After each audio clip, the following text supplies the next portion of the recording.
Hello and welcome once again to the Fair Game podcast. We love you football. I'm Graham Miller, and in this episode, we're highlighting the story of Darlington Football Club. They now play in the 6th tier of the football pyramid, finishing the season in the National League North in 10th place. But for so many seasons, they were a staple fixture in the Football League before financial crises off the pitch led to the club being wound up in the High Court. We'll be discussing how the remarkable fans of Darlington put the Quakers back on the map with Supporters Trust Vice Chair David Steele and Wayne Raper, the former chair of the supporters group, in just a moment. But first, let's get the latest Fair Game news from CEO Niall Cooper. Thank you, Graham. And this week's been another really busy week for Fair Game with lots going on and lots of things that we're trying to focus on. Firstly, on Sunday, we will be continuing our mission to try and kick sexism out of football. It will be an online event with your opportunities to share your experiences and, most importantly, your potential solutions. Do log on and register at fairgameu.org/female-friendly-football. Meanwhile, we're also heading off to meet the DCMS. That should be a really good opportunity for us to explain a little bit more of the concerns that we have about the way football is run, and also mapping out how we believe football should be in the future. The main part of that will be the launch of our Fair Game Index, which is the updated version of the Sustainability Index. And we're delighted to have a new partner on board with our ethics strand of that index, which is Ethical Consumer, the renowned ethical guidance magazine. Meanwhile, there is also the very, very sad news about what was happening at Wigan. Hopefully it will get resolved and they will have new owners in place soon. But the actual prospect of the fact that they were facing a winding up order by HMRC says exactly why the game needs a reboot and why we really need a culture change in football. It really is time for football and the authorities within the game to start rewarding well-run clubs, change the way the game is thought of, and start funding and making sure that we have the culture change that is needed so that stories, potential of what's happening at Wigan, never have the chance to happen again. Which is obviously a great segue into the main content of today's podcast, which will be looking at the story of Darlington. And we have some great guests in there, which Graham has obviously been talking about and meeting recently. So do tune in and hear the wonderful story and the great events that led to the demise and the resurrection of Darlington. Cheers and enjoy the podcast.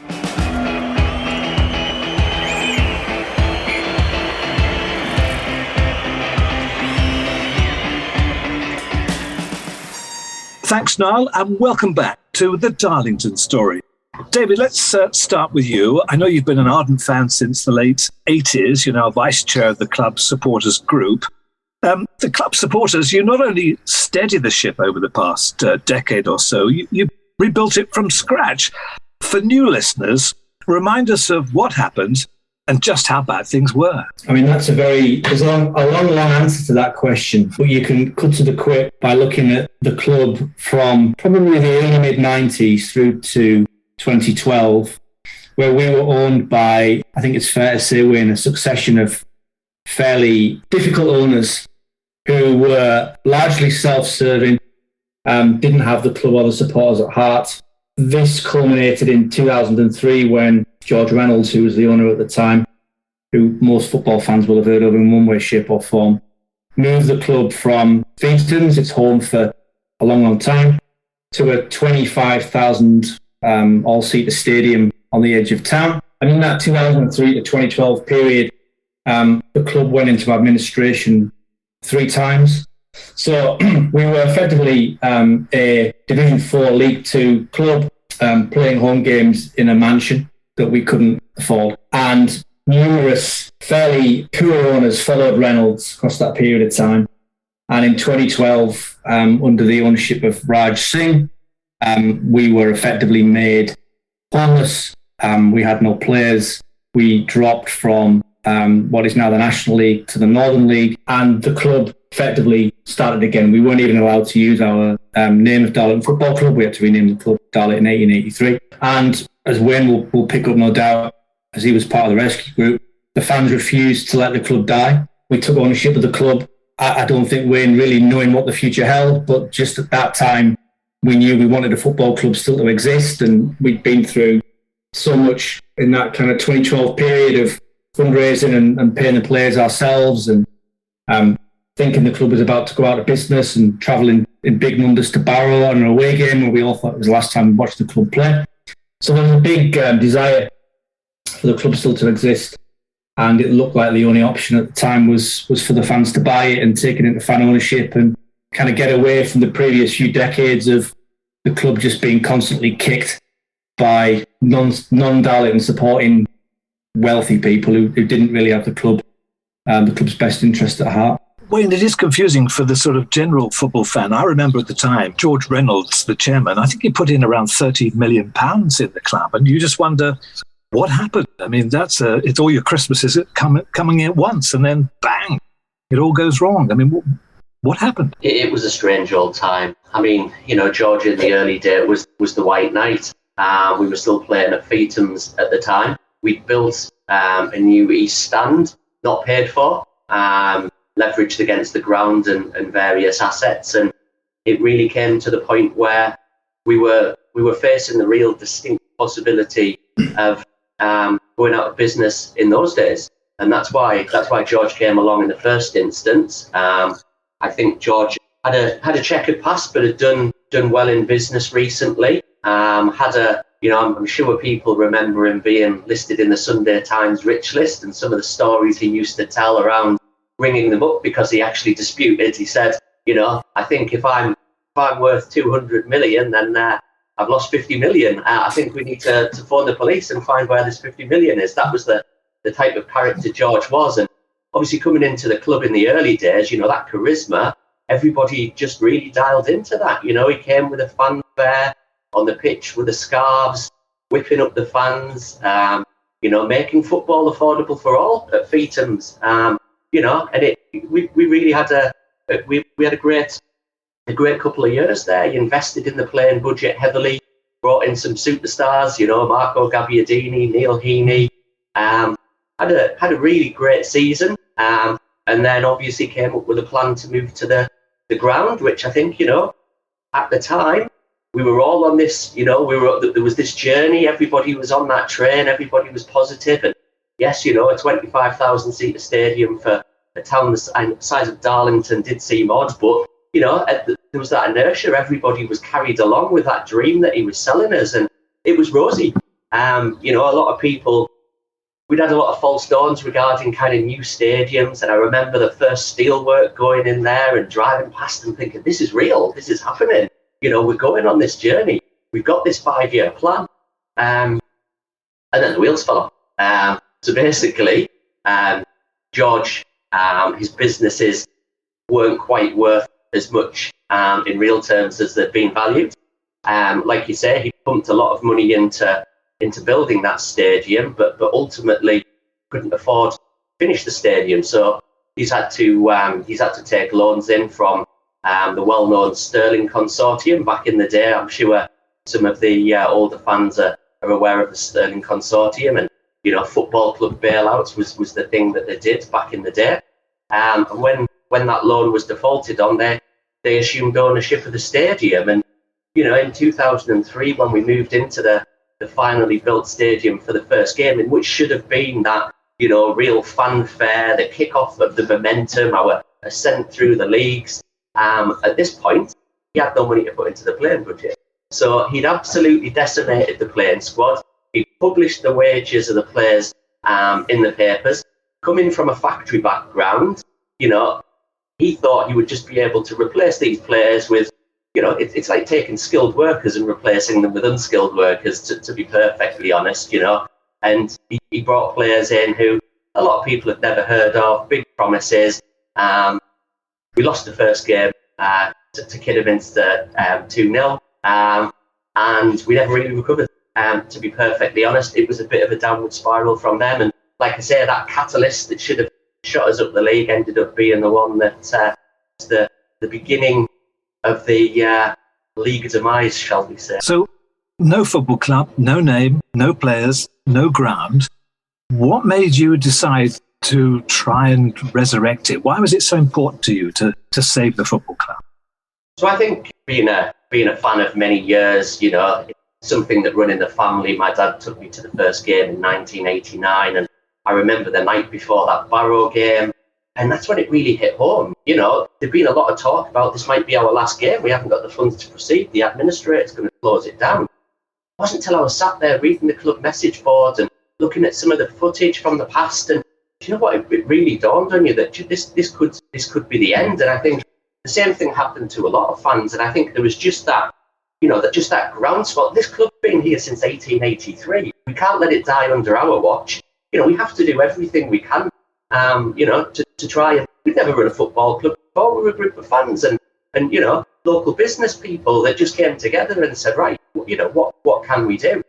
And we'd spoken to the administrator, and that was really. So the story of Darlington's last 10, 11 years has been one of crowdfunding. The fans have raised nearly £2 million in that period, which is crazy. And the very first kind of crowdfunding, it was simply to get the food on the bus to go to Barrow so that the players had something to eat on the way home. And it started out as maybe a £2,000 target, and ended up raising £20,000 or something like that. And we've managed to pay the players' wages for a couple of weeks, and that's just given us the impetus to then see what we could do, and just trying to bring the town together. It puts football clubs put towns on the map. I remember watching the classified football results back in the day, and I know where so many teams are in the country purely from watching the classifieds and where's Doncaster, where's Exeter, and just got to preserve that, and that's what we tried. David, how tough was it then in those days to turn it around? You obviously had a lot of support from the community, from the fans, but it couldn't have been easy for people who really, as Wayne was saying, hadn't any experience of running a club. No, I imagine. I wasn't personally involved in the rescue group. I was looking on as a fan at the time, and personally, even though I knew Wayne and knew some of the people that were involved, thought that it was going to be a tall order and a big ask to pick up the pieces of a really dire situation and make a go of it. And I, on the one hand, best thing that could happen, because it couldn't go on as it was. I personally was starting to get disillusioned with the club and the arena, and the next owner coming along and saying the usual stuff and then not putting any money in and blah, blah, blah. So something needed to happen pretty catastrophic, and it did. But on the other hand, thinking, we're going to be stuck in the Northern League forever. It's going to be run by committee. Fans will stop coming. We're going to play in Bishop Auckland. There'll be a few hundred of us. We'll be playing, Newton Aycliffe, with the greatest respect to Newton Aycliffe and Whitley Bay for the rest of our lives. And how long will that last? So it was a real crossroads, both, I think, emotionally, psychologically, and also from an actual administration point of view of picking up the pieces and running the club. Fair play to that group, because they were the catalyst of everything that we've got now. And that first season, off the pitch was a massive learning curve. On the pitch was phenomenal. We won the Northern League with a record number of goals scored and points. It was a brilliant season. It was a real breath of fresh air. And even though I think we did lose some fans who thought, well, that's it, that's me done, I'm not going to go to Bishop, club's gone, I'm not watching Northern League football, suddenly we were getting crowds of 4 figures again, and we were taking huge numbers away. And it was really, as a Darlington fan, being a fish in a small pool was a totally unique experience. And we were the cash cow for other Northern League teams. We'd rock up in hundreds of numbers, and they put the prices of the programmes up, and they put admission charges up. And it was a real novelty to be a fan of kind of, the Man City of Northern League football.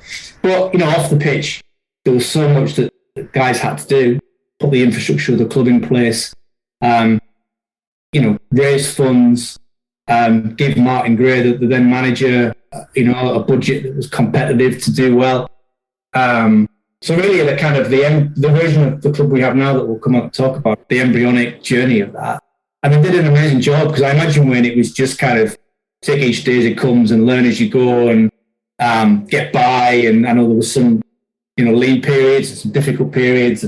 But I think just by sheer willpower and collective knowledge and people coming together, and that, as Wayne was talking to there, that kind of pure desire of not letting this thing die, I think was probably half the battle.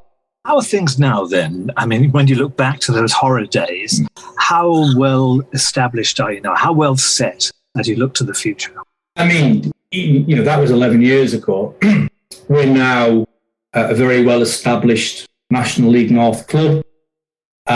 We are financially sustainable. We are run, I think, infinitely better than we were run in the 90s, the 90s and the 2010s by most of these wealthy owners. 1,276 fans own 87% football club. We've got plans to move to a new ground, hopefully, touch wood, kind of circa 3 years' time. So in 2016, we made the move from ground sharing with Bishop Auckland back to Darlington to rent Blackwell Meadows. So getting back to the town was symbolically important, but we are still a tenant, Blackwell Meadows, so we rent that space. What we don't have is a ground that we can generate revenue and income from 24/7. So that would be a huge thing in the next few years of the club. We won 3 promotions in 4 seasons, the early part of the decade. We've become a well-established Tier 6 side. As Wayne mentioned, the fans have raised just under £2 million in 11 years. We've got the annual Boost the Budget scheme, which Wayne architected, and every summer fans raise between, in the last few years, 130 and 165k per summer to give to the manager to buy players and pay wages. So, have no doubt about it, the fans own and run this football club. We have a very strong DFCSG board made up purely of volunteers. We have an operating board, the chief exec, legal counsel, HR. So we've got a very, very strong structure. We've got a volunteer team, match day and non-match day, of around 60, from everything from hospitality, turnstiles, selling 50-50 tickets on the day of the match, through to marketing, digital, commercial, the whole off the field gamut. It's absolutely staggering when you think about it, that 11 years ago, what we've just been talking about, it's blink of an eye stuff, and suddenly here we are, 2 promotions away from the Football League. We're a lot of work to get back to the Football League. No one's under any illusion there. But I think it's a real playbook story, I think, in terms of how you can take a football club in ruins and turn it into a wonderful, fan-owned, community-driven football club for good, but actually competes on the pitch and is successful and has nearly got back to where it once was. Wayne, you must be very proud when you hear that. Pride must be there. And it's obviously a very important, significant part of the community, part of the town. Absolutely. Just to follow on from David there, what a journey, these last 12 years. They've absolutely flown by. And, it's only when you talk about it like this, and I think about those early days, and, I compare that to, the structure that David talked about there. Early days, we were great on the field. Behind the scenes, we were just kind of muddling through, and, to get to a point where we've got that real kind of structure there now, it's really what's going to allow us to push the football look forward. Darlington FC has always had a hardcore fan base of, I would say, 1,500, 2,000, even back to the Feetums days.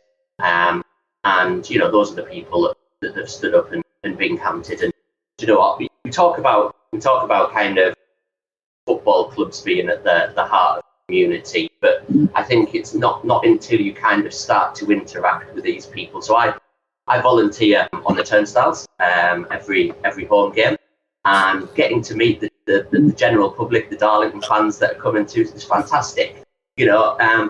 People who, and it's probably no exaggeration to say some of these people that are coming, that might be their only social interaction and social contact that they're having, for a week, for 2 weeks. And, this is their thing. That's what they can identify with. And I think that's the big importance of football. That's why we all started. That's why we go. It was to be part of something. And, I think we've obviously lost that a little bit in some of the top echelons. And, I think that's really where the lower divisions and fan-owned club can really rebalance that and really promote that ethos that, it's not about, a corporate seat and corporate hospitality.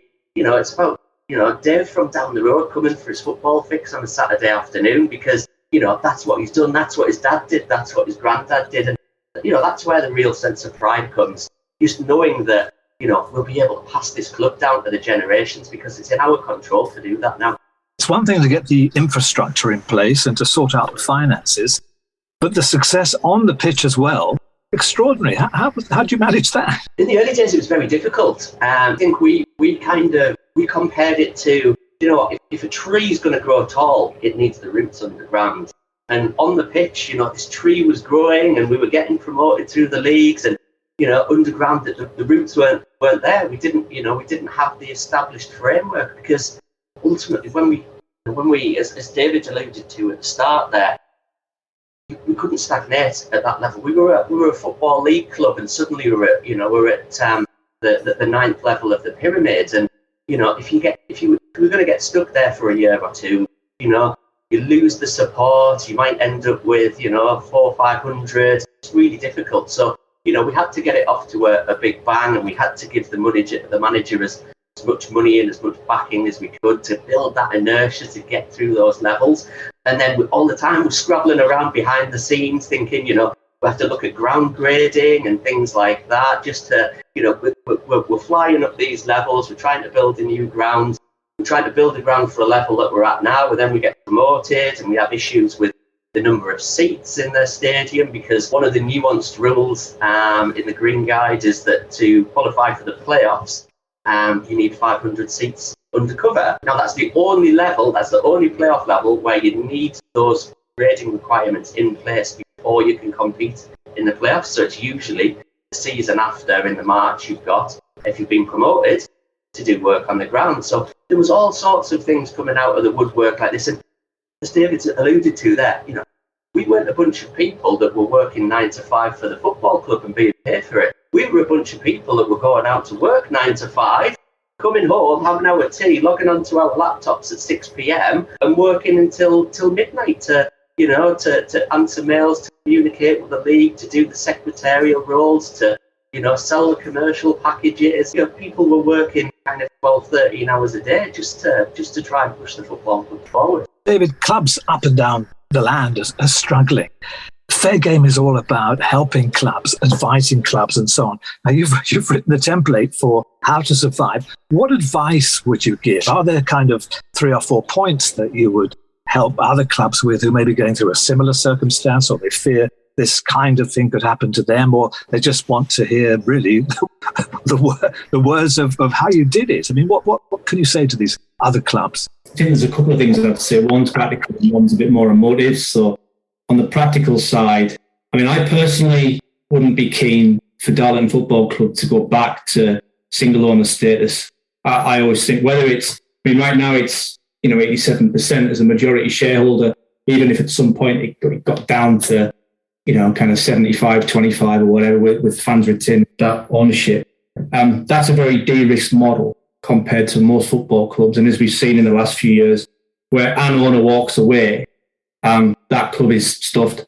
Whereas with our model, if 2 or 3 fans decide they don't want to be single owners anymore, or they don't want to put in the booster budget next summer, that's fine because probably someone else will sign up or will put into booster budget. So we've got 1,200, getting towards 1,300 owners. We've got 1,500, 2,000 fans.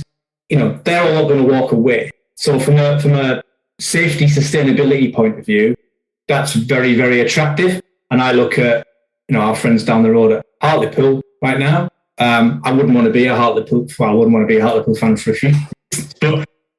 One of them being the current, that's only a joke by the way, one of them being the current ownership situation, regardless of who that individual is, he's selling the football club. They don't know who's going to buy it. They don't know if someone is going to buy it.